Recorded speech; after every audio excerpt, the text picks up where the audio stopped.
Hello, and welcome to Design to Manifest, the podcast. I'm your host, Catherine Wentworth. Design to Manifest features conversations with creatives, entrepreneurs, thought leaders, healers, and visionaries who have turned their ideas into reality. Hello, and welcome to Design to Manifest, a podcast about the intentional and sometimes unexpected ways people design the life and work they were meant to create. Today's special guest is an extraordinary multi-instrumental musician, Andrea Witt, whose career spans some of the biggest names in music. She holds both a bachelor's and a master's degree in viola performance and is a seasoned pedal steel player who has recorded and performed all over the world.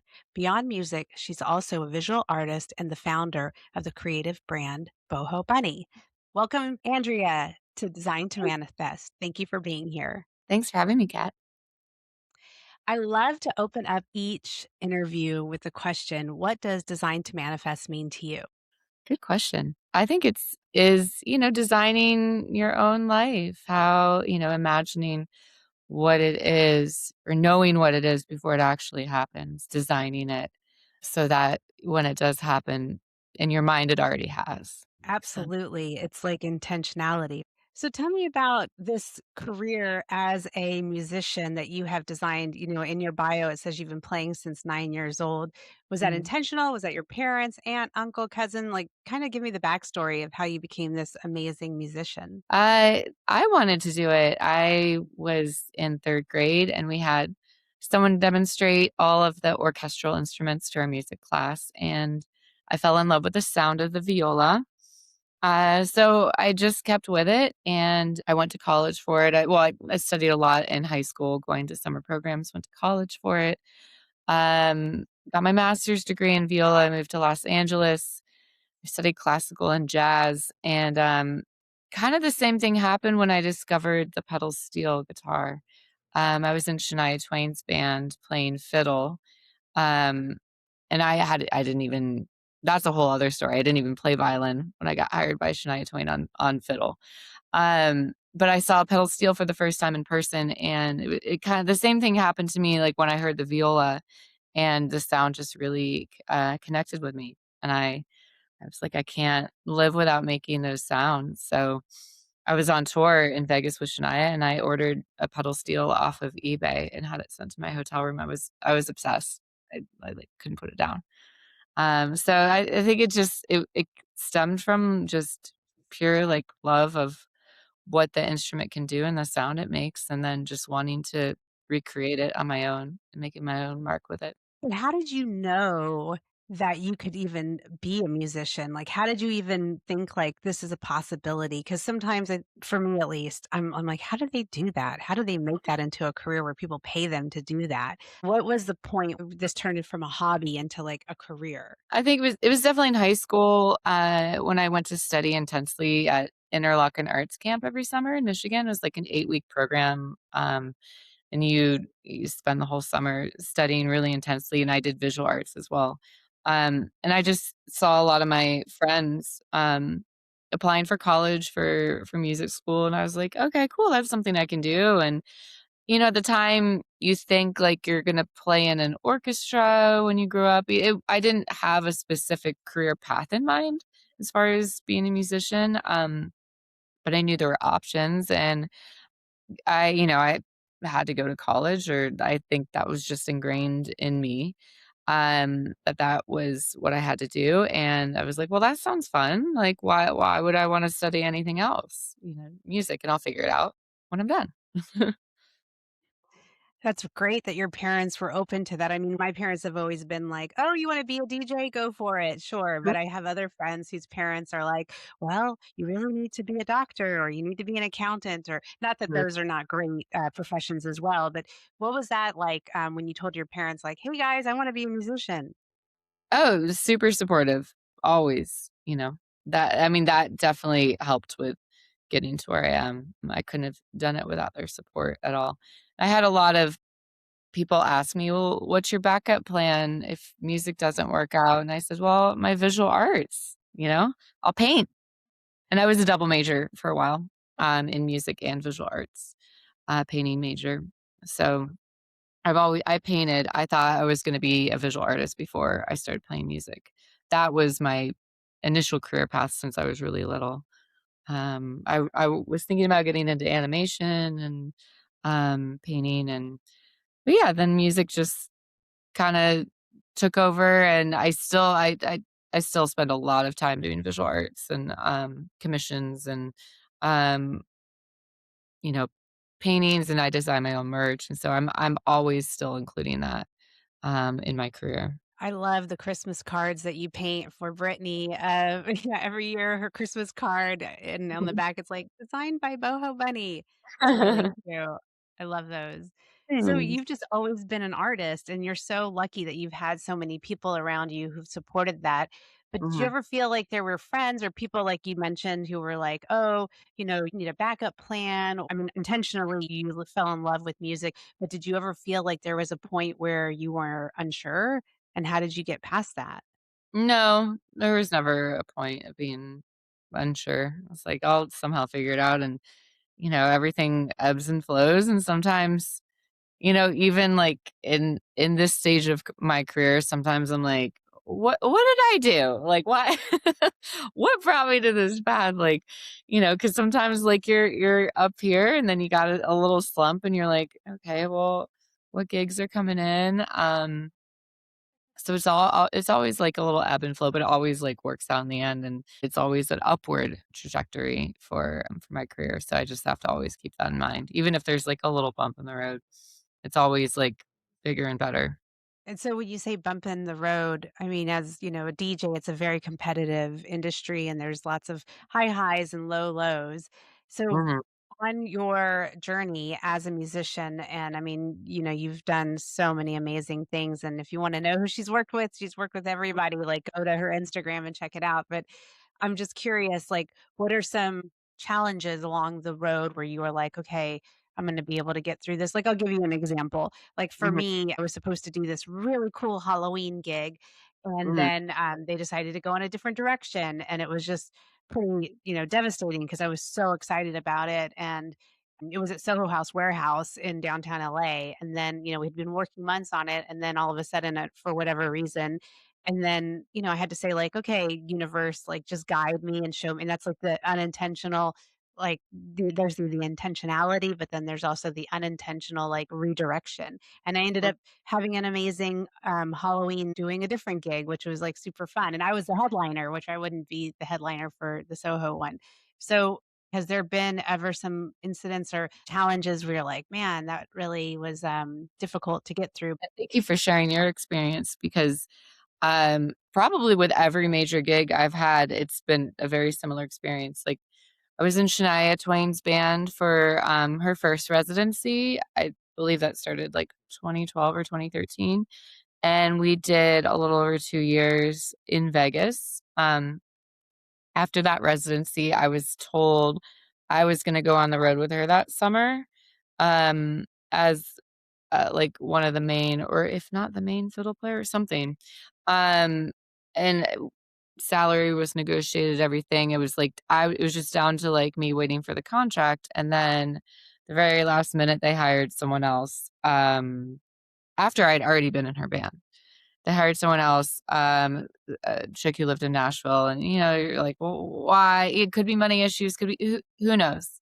But, and obviously I was, like, super hurt because 'cause I'm like, "I where's the loyalty here?" And also, like yeah, it's just, like, last minute.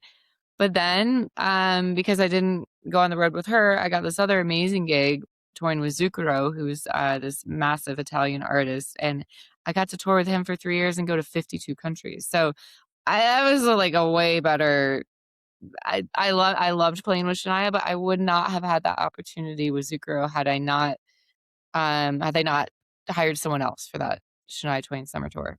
Then after the Zucchero tour, let's see, we were supposed to go to Byron Bay for the Blues Fest in Australia. I really wanted to do that. We were starting like world tour there again, and then COVID hit. And then kind of during COVID and when everything was reemerging, he kind of reformed the band, made it smaller, and I wasn't in the band. And then, another kind of they didn't replace me with another fiddle or pedal steel player, but they just kinda downsized, and, that always kinda hurts a little bit, but then I went on the road with Struggle Jennings, who is Waylon Jennings' grandson, and I really got to be more creative with my playing, and with Zucchero is like definitely playing more parts oriented, and I got to make up some of my own parts, but with Struggle, we were on the Jelly Roll tour, and to like the first summer that Jelly Roll really hit it. And that tour, we did all the major amphitheaters in the US, which I hadn't played. I'd played all the other venues in the world, but never a big US tour. So um, that was such a super fun ride to be, like, there with Jelly Roll when he was like, selling out those amphitheaters for the first time, and, it was like a big outlaw country music tour, so it was a lot of fun. It was something, like, I really wanted to experience. So if Zucchero hadn't happened, so everything just kinda, like, if one door closes, another one opens, and for me, like, the doors that open are always, like, a different, and, like, most of the time, they're, like, a cooler opportunity. And to bring more variety into your life, I think it's so much fun. Like, while I absolutely loved playing with Shania, like, would I have wanted to play with her for the past, like, 12 years?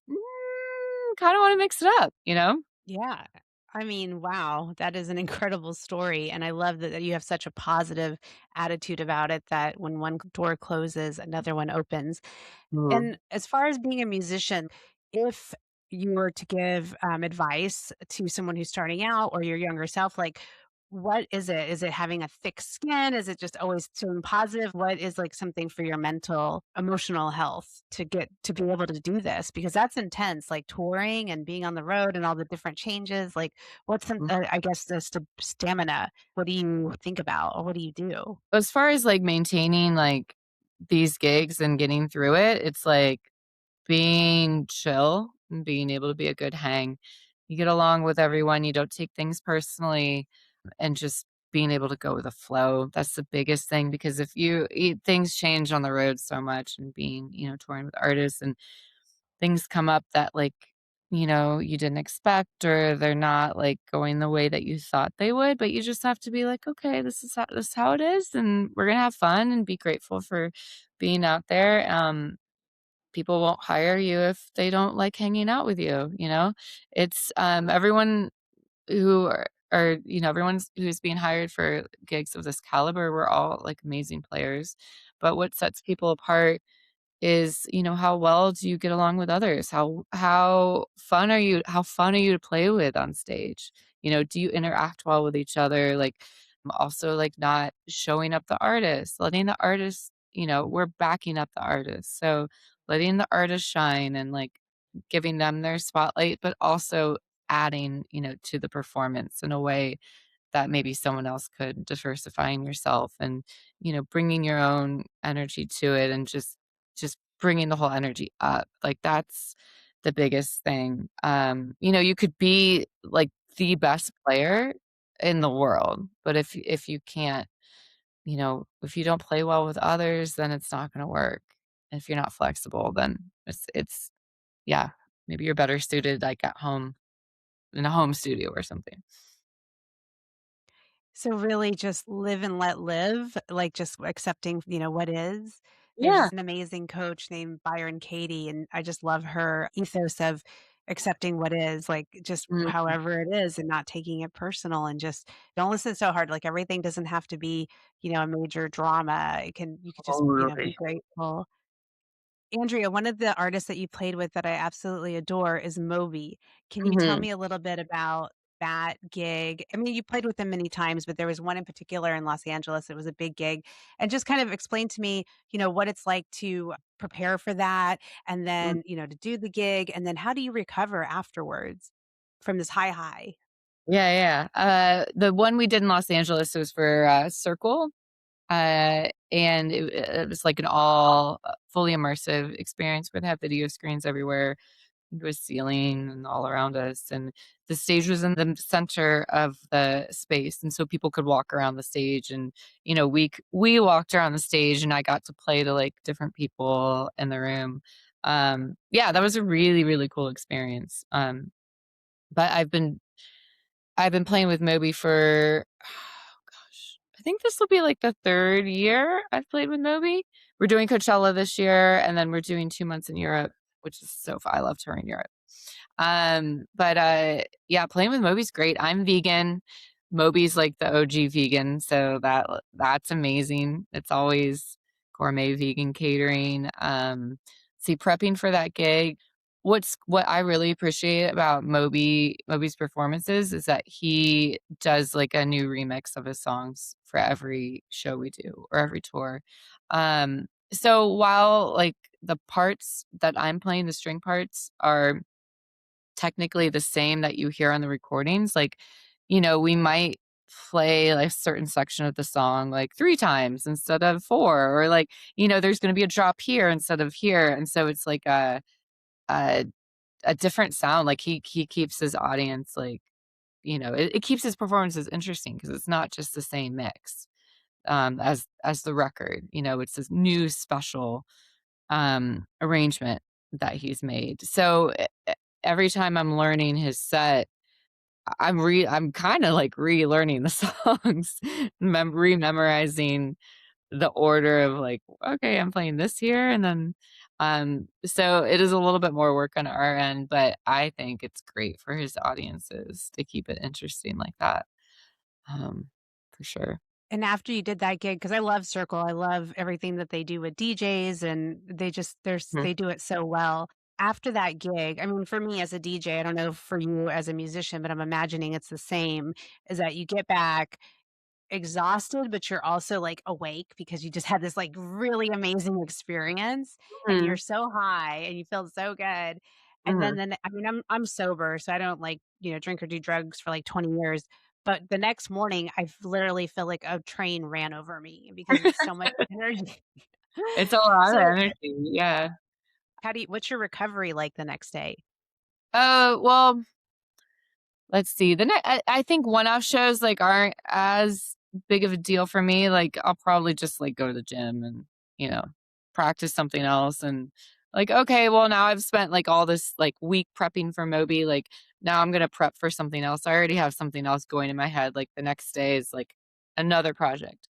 But I think the biggest thing, like, the biggest come down is when you get back from tour. And if I'm gone for like 2 or 3 months and you've had this like alternate universe where you're living on a tour bus with your like new little extended family, and you're just like, you have this whole like camaraderie. It's kind of like going away to summer camp. Like you have all these new friends and that's your little bubble, it's your little life. And then you get these highs where you're on stage and it's like rinse and repeat. And so you've been doing this for like 2 or 3 months. And then as soon as you get home, it's like, "Wait, wait, wait, now, like, that felt like the fake world, and now I'm back in, like, the real world." So, that's the tricky part is, like, getting back from tour. I would say that's always a difficult one. Sometimes I prefer to, like, I don't know, even, like, stay in a hotel, like, do a staycation, like, when I get home, just to, like, kinda even it out and be like, "Okay, I'm home," but it's, like, a slow re-emergence into actual home life instead of tour life.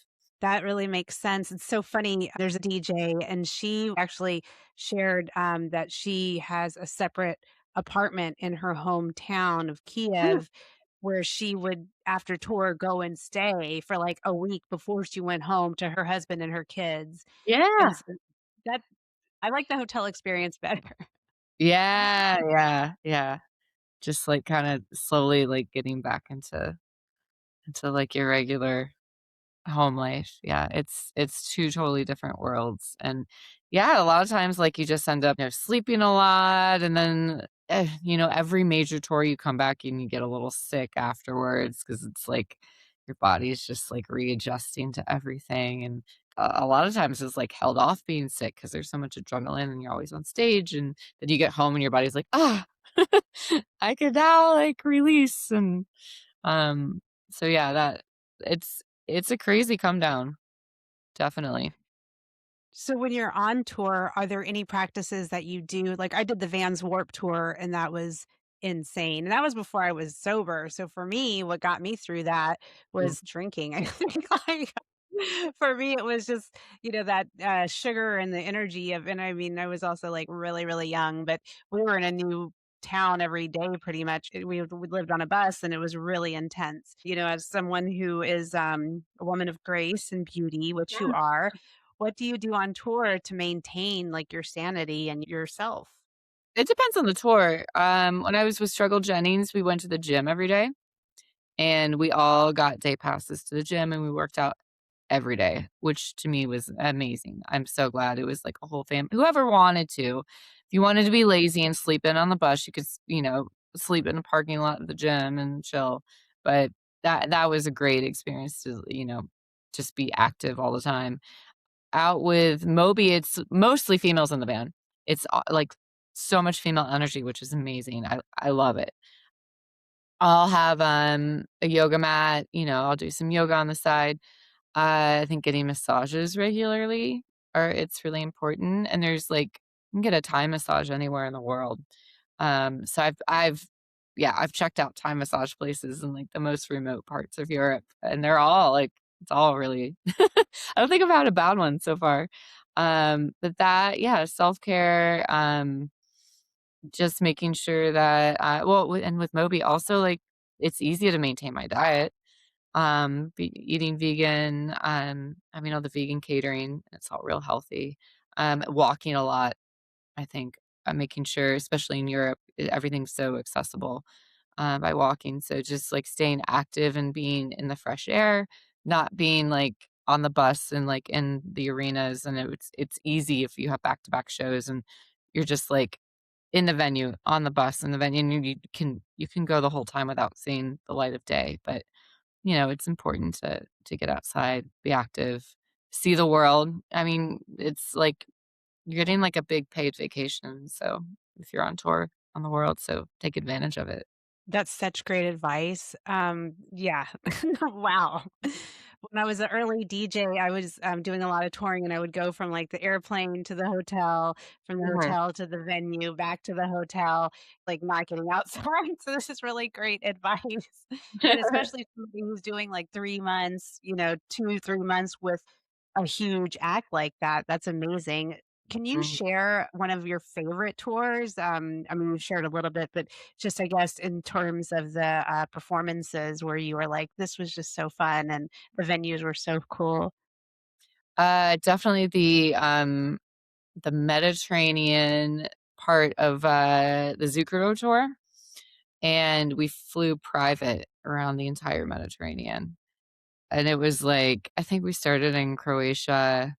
And then, did, like, Sardinia and Corsica and, just the south of France and, like, Monte Carlo, and, the venues weren't super big, but, it was really chill, and, we'd go to the airport at, like, 2 AM sometimes, the only people there, our little chartered plane be waiting for us, we get on. Our tour manager was booking really nice hotels for us on the beach everywhere. Um, we had the same, like, flight crew the whole tour. It just felt like it felt pretty luxurious. And then it's in the summer, and so, like, you're in the Mediterranean, you're in the south of France, which is my favorite place in the world, and all along the coast, and just, like, beautiful days off where you're just hanging out on the beach at your little beach hotel and great food, and, um, that was definitely, like, my favorite part of touring. And I get to do a little bit of that this summer with Moby on the we're doing a bunch of Mediterranean stuff, so. Beautiful thing to manifest. Wow. Mhm. On that note, what are some things that are in the works? What are you designing to manifest next? Ooh, I am going to start releasing songs off my, first solo record. I've been singing, which is something which is very new to me. And I've been singing, writing where I'm singing and playing pedal steel. Um, and the genre, and the name of my first record is going to be called Dream Twang. So it's very, if you think like Mazzy Star, Lana Del Rey, very vibey, a little Portishead, some Smashing Pumpkins, as I'm like, that's my OG favorite band, grunge girl here. Taking that and adding pedal steel to it and like really lush string arrangements and then vocals. And so how I sing and how I've been kind of developing my voice is, like a very subdued, just vibey thing that just melts in with pedal steel and strings. So I'm excited to start releasing my own music with that. I've a lot of art stuff in the works. I'm gonna be doing a lot of collaborations while I'm overseas traveling, with different locations and my painting, and yeah, so there's a lot of things coming up. I'm excited. This year's gonna be big. Yes, 2026, you're the horse, let's go. I'm actually a horse in Chinese, Ooh. zodiac, so I'm extra excited. I also, I just had a download with, the when you were talking about your music, I feel like you're gonna be and you are like the, Stevie Nicks of steel pedal. Ooh. I love that description. I have a whole vision board. I have a couple of different vision boards in my room that stay up. I have one that's just pictures, and it's, mostly just pictures of all the artists that I want to perform with and CDs on there. Yeah, talk a little bit more about that. That's a manifestation tool. So, do you vision board regularly? How long have you been doing it? Do you meditate? Like, how do you script? Like, what do you do to get clear on what you want to manifest? Yeah, I have, like, a um, vision board, and then I have, uh, I guess I don't know if you would call it a vision board, but then on the another wall, I have just typed up goals. Very clear intentional goals for one for music, one for visual art, and one for just like, abundance and bringing that into my life. So I have like 3 different pages of typed up, like very specific goals. Um, and yeah, and then on the vision board of all the pictures, I'll cut out things like, I wanna do collab with, like, Boho Bunny and, like, MAC Cosmetics or Free People and, like, things like that where I put them together. I had a whole bunch of, like, South of France stuff on it, which I ended up going there, last fall, and it's just, I look at it every day, and sometimes it doesn't I don't I just look at it every day, and I don't really specifically think about each image every day, but then it's fun because months go by or a year goes by and you're like, "Wait a second, that whole bottom row is a big check mark." All like, we got this all like, it all happened. And so I think that's very effective. And I like having both, like, a visual component and then one where you have very specific goals, and I'll, like, read them out loud to myself, every morning when I wake up. When did you start Boho Bunny? I started Boho Bunny when I was in Shania Twain's band, and, it was such a chill gig. I was in Vegas, and we had 4 shows a week. Soundcheck was at 4, and we were back in the hotel at, like, 10, and so that's it. You know what? I worked 24 hours a week, so I had all this extra time. So I started playing pedal steel, and then I started Boho Bunny, which is started off as, like, a lifestyle blog, and then morphed into more fashion, and then, what I intend, like, with Boho Bunny is, I'm out here in the desert. We're working on a Boho Bunny studio out here. I'll make big announcements this year about exactly what's happening with all that. But I sell my merch on my Boho Bunny site. I sell my paintings on Boho Bunny, and so eventually, as it starts to accumulate, I'm gonna have more and more like lifestyle things to purchase for Boho Bunny. And just branding the name as a lifestyle brand. I was even thinking Boho Bunny is your alter ego. I just went to the Gorillas art installation, and I just love it whenever my boyfriend or my fiance oh, I got engaged. I What? just I know that was a manifestation Incredible. on Valentine's Day in Paris, and just pretty recently. So it's exciting. But yeah, so not my boyfriend, but my fiance.